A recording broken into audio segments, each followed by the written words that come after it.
Bonjour à tous et bienvenue à votre édition L'Info.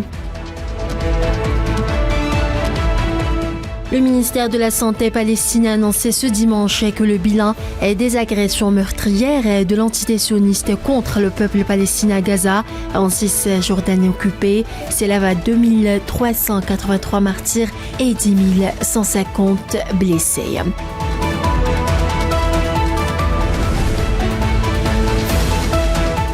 Le président palestinien Mahmoud Abbas a affirmé hier samedi que la sécurité et la paix peuvent être obtenues en donnant au peuple palestinien ses droits légitimes, en recherchant une solution politique et en mettant en œuvre la solution à deux États fondée sur la légitimité internationale.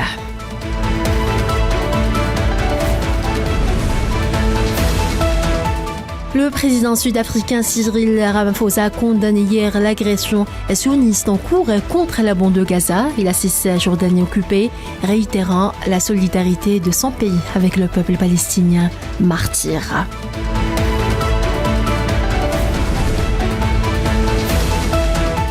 Plus de 1300 bâtiments ont été complètement détruits dans la bande de Gaza, a annoncé l'ONU hier après une semaine de bombardements intenses par les forces de l'occupation sioniste. Le Bureau de coordination des affaires humanitaires de l'ONU a déclaré que 6540 logements ont été détruits, tandis que près de 3750 autres habitations ont été tellement endommagées qu'elles sont inhabitables.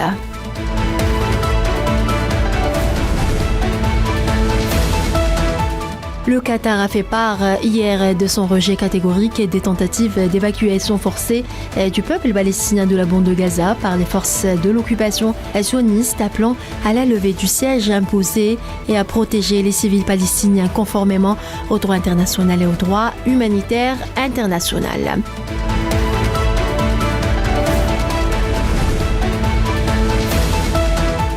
Des milliers de personnes ont manifesté samedi à Genève leur solidarité avec les Palestiniens et dénoncé les bombardements massifs de la bande de Gaza par l'armée sioniste.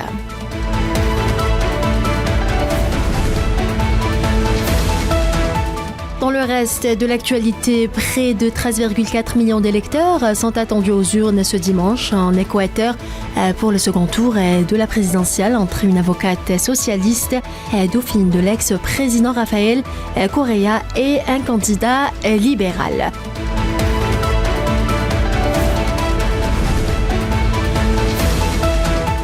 Les Polonais votent ce dimanche pour élire leur nouveau Parlement, des élections considérées cruciales pour l'avenir de leur lien avec l'Union européenne.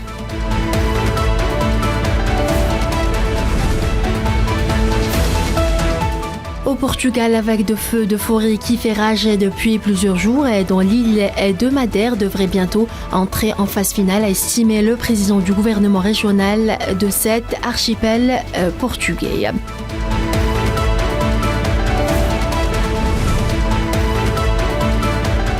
Des millions d'Américains ont pu observer hier une éclipse annulaire, la Lune ayant recouvert le Soleil durant quelques minutes en laissant apparaître un cercle de feu.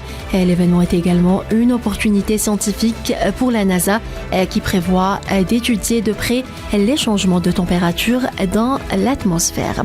Voilà, c'est la fin de ce bulletin d'information. Merci à vous tous de l'avoir suivi.